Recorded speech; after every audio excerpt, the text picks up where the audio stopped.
This is food. This is beans.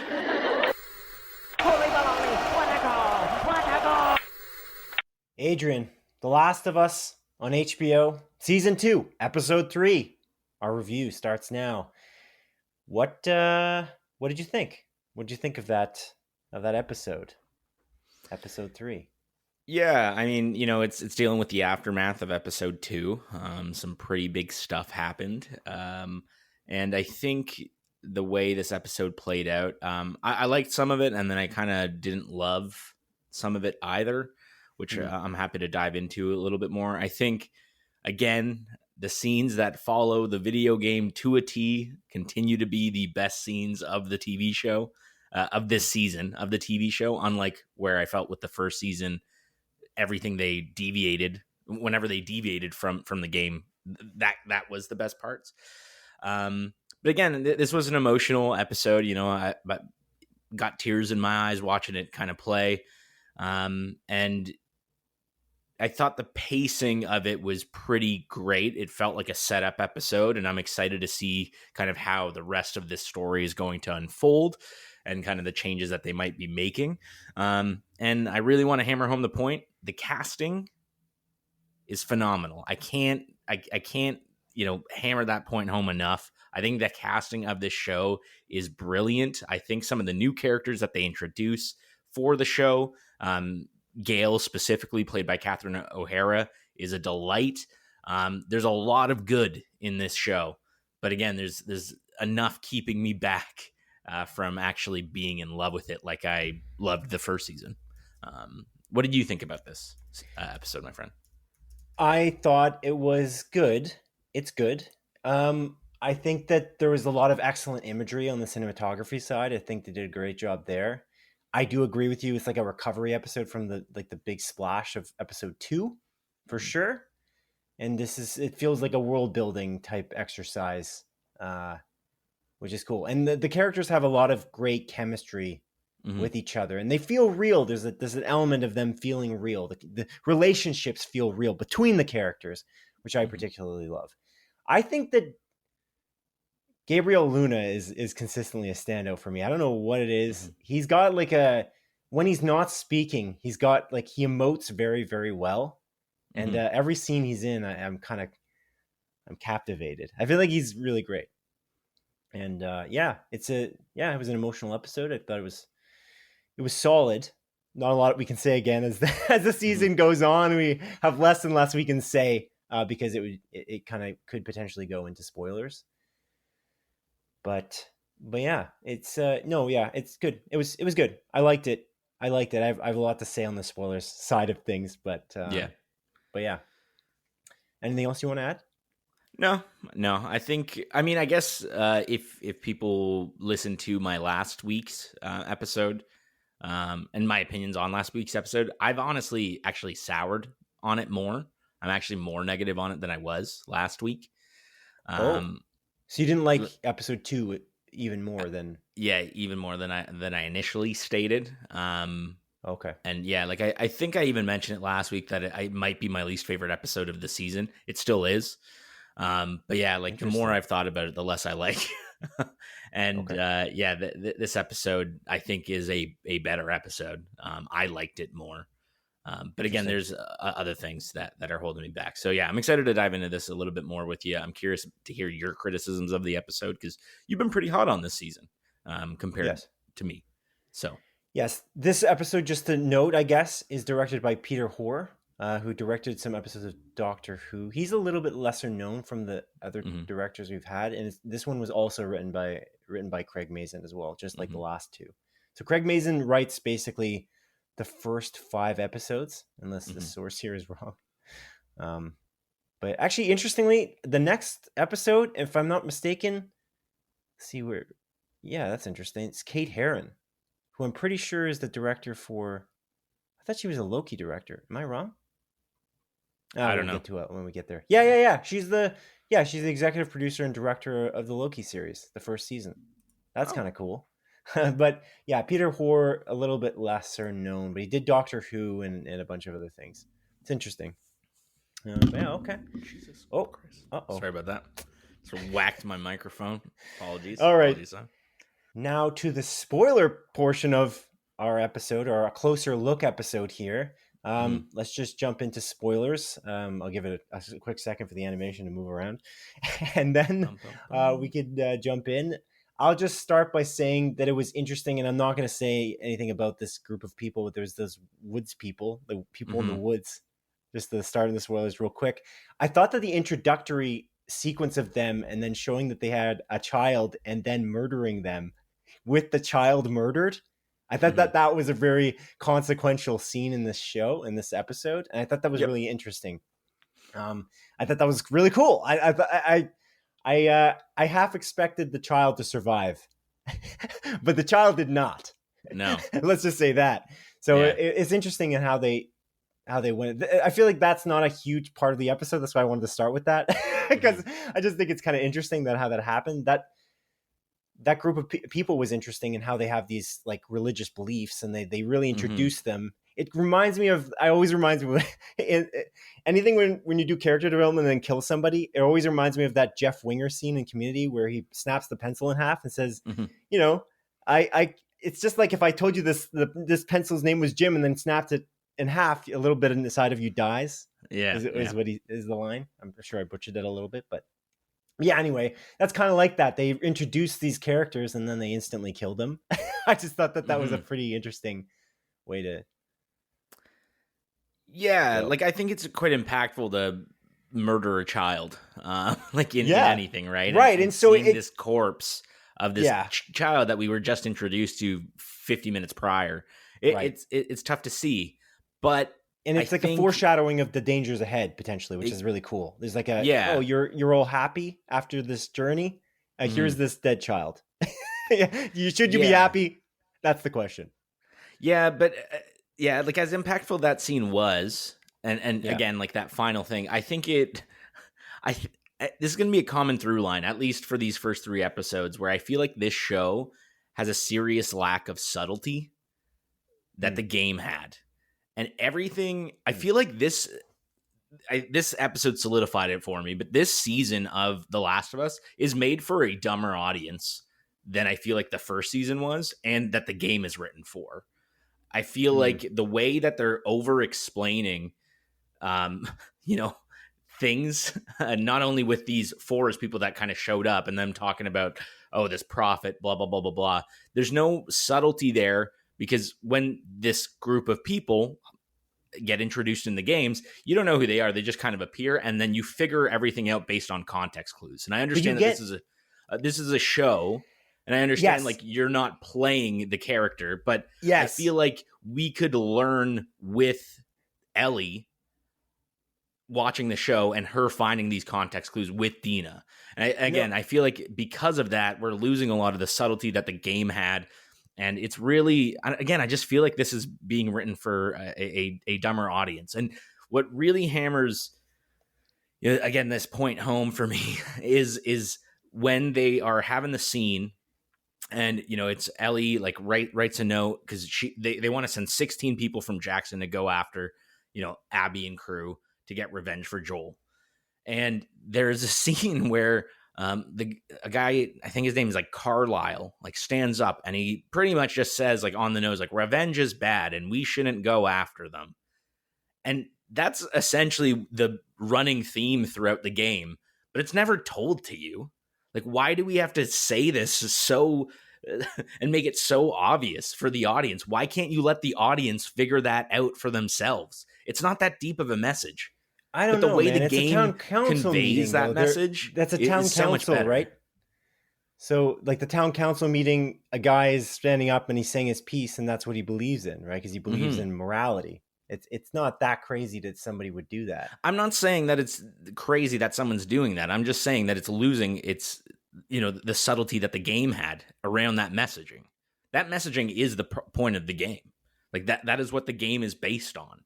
And hammering that down our throats it makes it lose its impact. It's the same way of revealing that Abby is, her dad was murdered and that's why she's killing Joel and that she wants to kill Joel in the first scene of the first episode.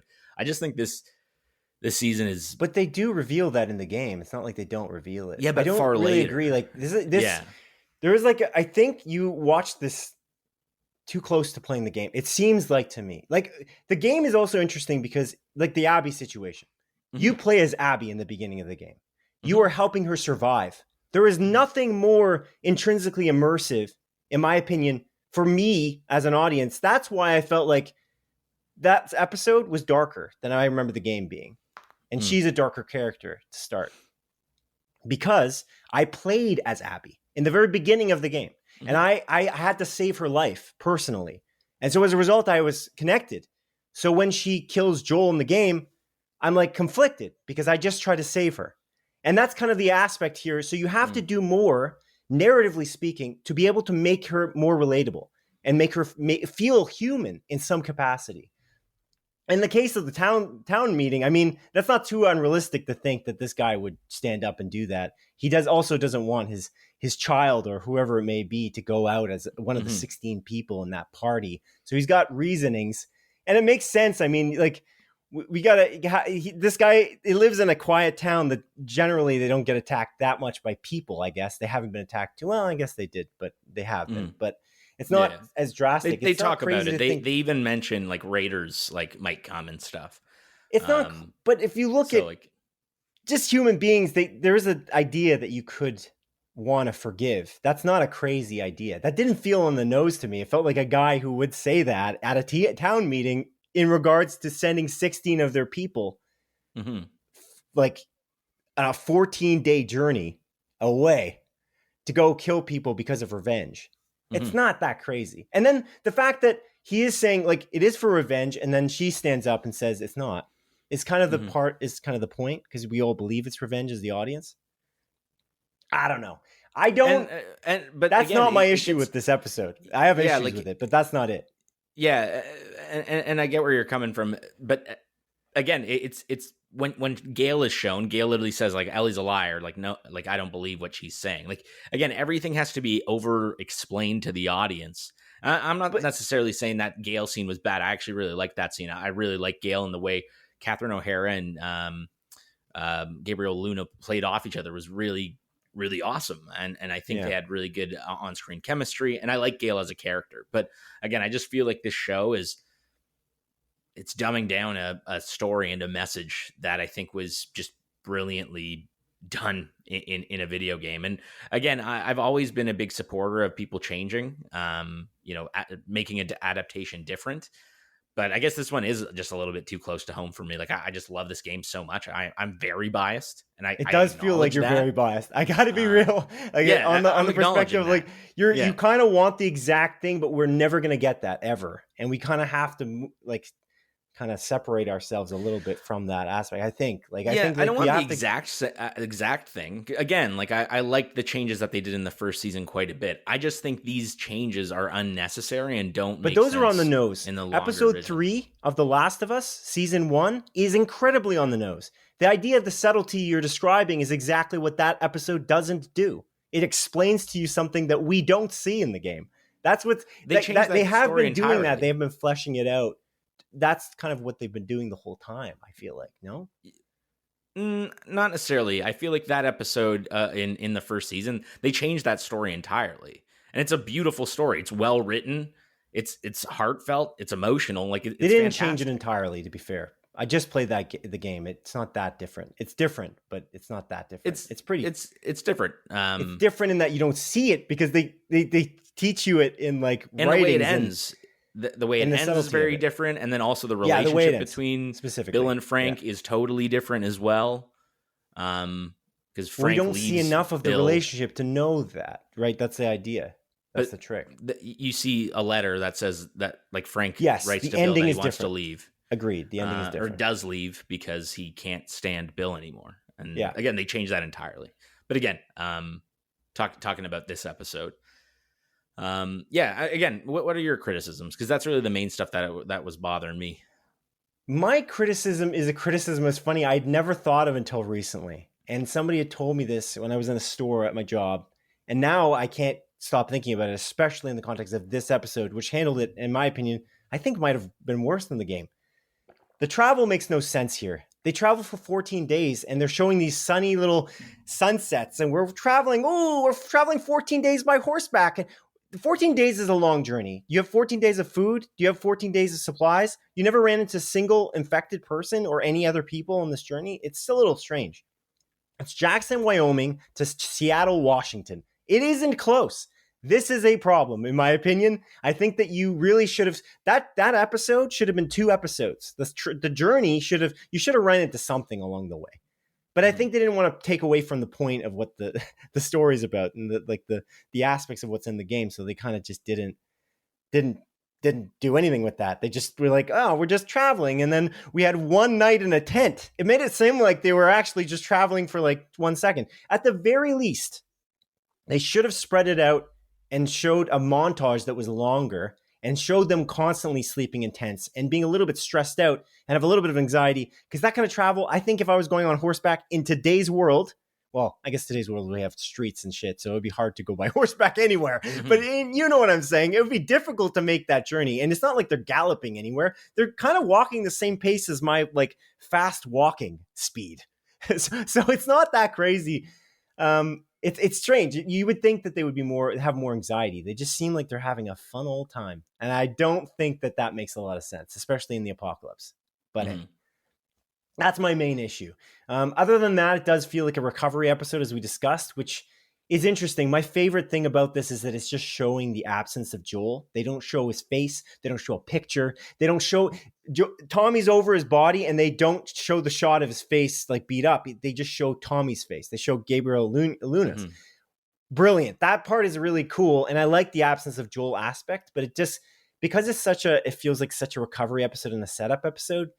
It's not quite as good as the other episodes in this series, like season 1 or season 2, from my perspective. But yeah, didn't love the travel aspect. It just doesn't make sense to me. It's a little bit strange, and like for the perspective of pacing, that actually kind of ruins the pacing for me because it just doesn't it doesn't add up. Like the rest of the pacing of the episode made sense, I guess, but that part, no, I didn't like as much for sure. Yeah.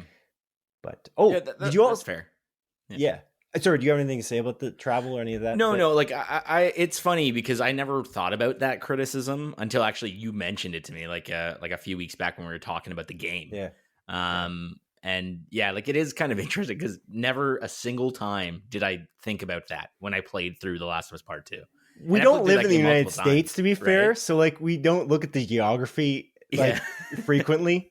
But like seeing it afterwards on a map, it's like, oh, it's like 14. It's like over 800 kilometers away. Mm-hmm. I'm like, oh, all right.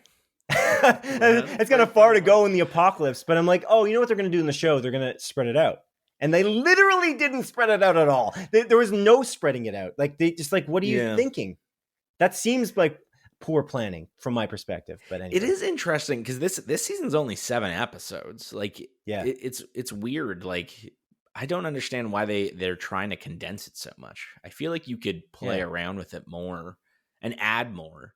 Yeah, like I think that's point. What they should be doing is that they shouldn't be necessarily changing little things from the game that already worked. You should be adding to it.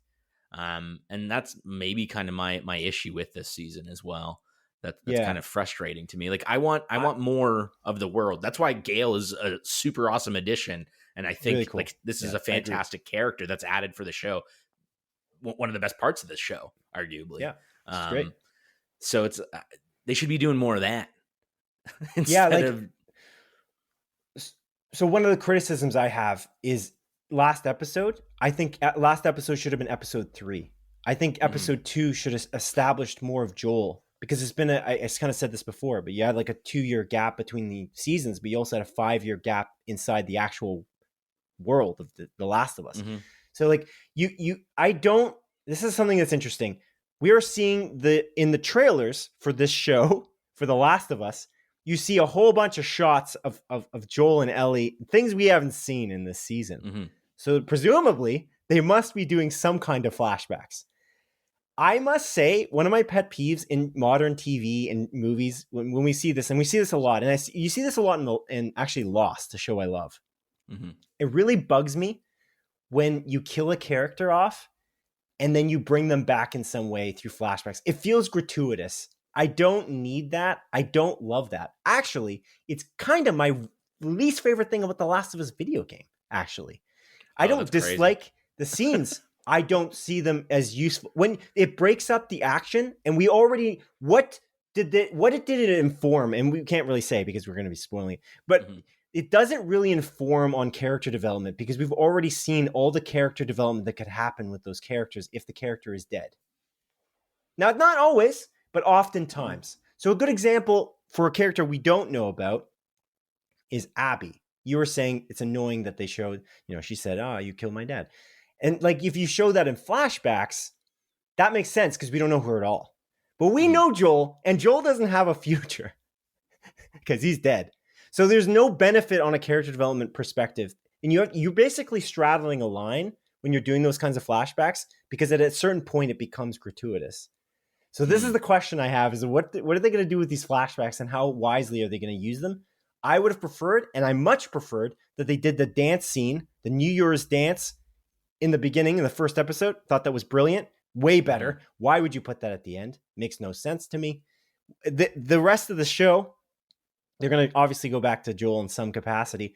I don't know how much that's going to do for me personally. And I love that he's not in this episode for 1 second because it's a vacuum. They created a vacuum of where Joel was. It's the emotional vacuum. Great. Those scenes with Ellie like screaming in the hospital, and that scene with Tommy like looking over his body and then saying say hello to Sarah or whatever he says. It's just really heartbreaking. Oh, not only that, but the vacuum of the fact that the intro sequence, literally they show the at the very end how they've been showing that weird fungi and then showing two figures. They only show one figure in the intro sequence. Just genius, really smart play there, and really heartbreaking. And my fiance is actually the one who pointed that out, and I was like, that's really smart, like really, really cool. Let's just double down on making you feel the grief from last episode. But anyway, I went on a little diatribe there. If you've got anything to add. Yeah, no, like I don't necessarily agree. I kind of like flashbacks that add a little bit more context to relationships and everything. I don't think it's necessarily about like Joel's character development as it is the development of like Ellie. Joel and Ellie's relationship. Or and someone I think else. Sure. The interesting, I think the show arguably needs the additional context way more than the game did. Because we actually didn't have as much time with Joel and Ellie together as we did in, playing through The Last of Us Part 1 as an example. There's a solution for this. You put it in the game. You put it in the beginning of the show. Sorry. Yeah. Why don't have to do the flashbacks if you spread it out by one more episode, and then the episode 3 was your red wedding type situation. Yeah. Why do it so early? Like I'm okay with you doing some flashbacks, but I want to see some relationship at all. They never talk to each other in 2 episodes, and then he's hit by a golf club repeatedly and stabbed in the neck. Like, okay, cool. Like you want to make it hit home? That's how you make it hit home. You build a relationship a little bit more. You can even do flashbacks in the episodes where he's alive. No problem, because he's alive, so the audience doesn't know. You know what I mean? Like you could do it then because you're building the relationship between them in that time, and that's cool. But after he's gone, well, I mean, we know how much he meant to her. I don't know. It's already. I can see where you're coming from. I don't agree with you personally. Like I don't see it that way. I think it adds a lot of like depth. What does it add? It pulls on your heartstrings even more because you know the outcome. But we already know it. It's already over. Isn't that just gratuitous? You're just making you feel grief for grief's sake at that point. Yeah, but that's okay because it makes you feel emotions. Like I think the way, at least again, like the game, how the game does it. I don't know how the show's going to play it. But when the game does those flashbacks, those are the saddest parts of the game. And it really tugs on your heartstrings because you're thinking of what once was and now can never be again. And I think, cool. I don't know, I think those scenes are actually some of the most special scenes in the video game. And I hope they're well designed. I agree with that. Yeah. They're good. I'm not saying they're bad in the video game, but they're just not they break up the pacing. It feels like a video gamey thing that a lot of developers do, is where they break up the pacing by just throwing in like, here, play this character that you've never played before in this side sequence. It kind of feels like that a little bit. It just not really is. It doesn't feel like as pertinent to the plot. It's kind of the trick. But again, they were smart enough to move the dance sequence to the beginning, so which is incredibly informative, like very informative and very smart to do that, because it informs the rest of the story. But yeah. I'm not saying I don't want any flashbacks. I do want them. I just rather see those scenes before, because they missed that opportunity, and I imagine it just makes the show a little bit weaker. I think they were worried about not doing what they did in episode 2, like by killing Joel. I think they were concerned that I don't know, people knew about it, so they'd have anxiety if they. I'm not sure what the deal was. Like they're trying to rush it. Like, let's rush into it. It's like, no, you don't need to rush into it. You could take your time a little bit more. And then kind of go from there. Even like the aspect of like having the infected rush Jackson is kind of interesting, because you kind of didn't, the establishment of the fact that the ground network would just like pull in these infected so quickly. I feel like it could have been maybe they could have taken their time with that a little bit to kind of impend the doom, I suppose. But But anyway, yeah, we'll see what happens. But yeah, I guess, I mean, if you like flashbacks, you like that, if you want a carbon copy, you're getting that a little bit, I'm sure. I hope so. Again, I hope so. In the trailer, there are flashbacks. Yeah. But that's not really going to, it's not the thing that people want. I don't think, you know what I mean? It's not deep down what people want to see Pedro is like back in time, because it's just going to give them more grief. But yeah, this is a really good episode about grief, essentially, this particular episode. But then I just feel like it goes off the rails a little bit with the travel, and they seem like they're rushing it. That's kind of my thing. Yeah, I mean, yeah, fair enough. I can see where you're coming from there. It's interesting because I think we both have like fairly different criticisms of this episode and are kind of landing in a similar place. But yeah, I think it's fine. Like, it's good. It's good. Yeah, I think this season has been good, but nothing else in my opinion. Hopefully my opinion is going to change. There's 4 more episodes to go. We'll see how it goes. But yeah, I'm not loving this. And again, I've grown to very much, I don't want to say I dislike episode 2, but again, the further I've gotten from it, the more I've stewed on it, the less I like it. And it's too bad. Interesting. It's too bad. Have you talked to anyone else about it and they agree with you as well, like to reinforce your opinion, or is it just kind of been just your opinion? Most people are very positive. The people I've spoken to about this are more positive about this.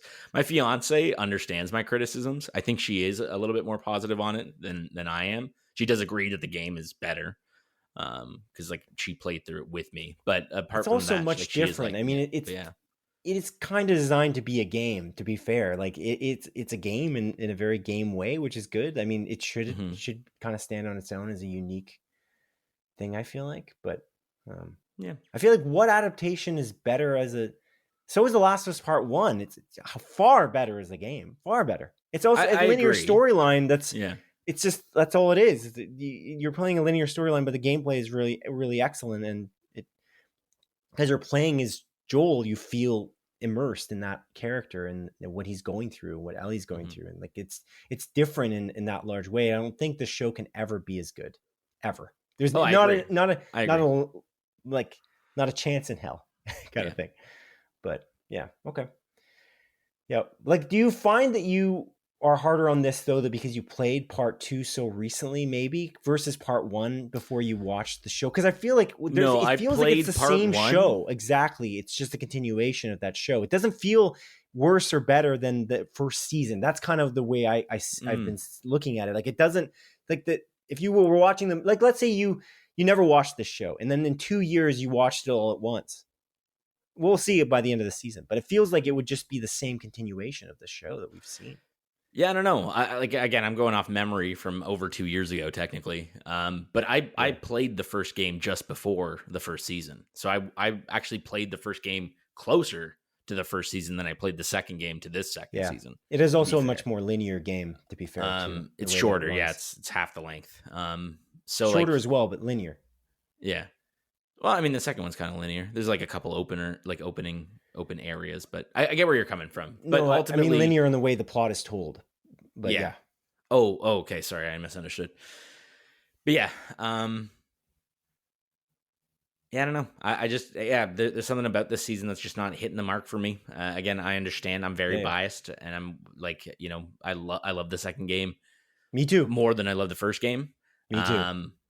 But yeah, there's something about this season that it just isn't clicking for me, and I feel like it's not as grounded as the first season was. I might be wrong. Maybe if I rewatch the first season, then I would be more inclined to think otherwise. But yeah, for me, I think this season feels like it's almost been dumbed down for the audience in comparison to what the game showed, and I think. Yeah, again, it's losing its lack of subtlety in the way it's telling its story, and I'm just not loving it because of that. But I can't separate myself from it. I'm being straight up with you, man. I can't. I simply cannot. I usually can, but for this, I just can't. I can't look at it from an outside perspective. Right. So okay, interesting. But, so what would you? Alrighty. Anything else you got about this? Or That's it. That's it. I'm ready to go. I rate this episode? as a 3.5 out of 5. It's good. Yep, it's good. Yeah, I'm kind of the same. 3.5. I was thinking 3, but I think if anything, I would just change last week's episode to a 3. Too late. And do that. So I've been kind of consistently giving this season the 3.5. It's good. That's all I'm really going to give it. Okay, sounds good. That makes us a 7 out of 10. Potatoes, if you want. Yeah, but yeah, potatoes. Yeah, you got to grow corn, though. You got to grow corn, Adrian. Yeah, grow corn. That's quick aside. That felt like a scene from Parks and Recreation. Yeah. That's why we raised turkeys instead of chickens, or was it the opposite? I don't remember, but yeah, it's good. Yeah. It's good stuff. I like the town council meeting. I thought that was cool. Yeah, it was. Oh, I gotta stop saying spoilers after we say the scores. Oh, it's a stupid mistake. I realized. Did we spoil anything there? Really? The town council meeting? Yeah, I guess that's not really a spoil. And you're talking about turkeys and chickens. There's not much, so don't worry. Yeah, that's true. That's true.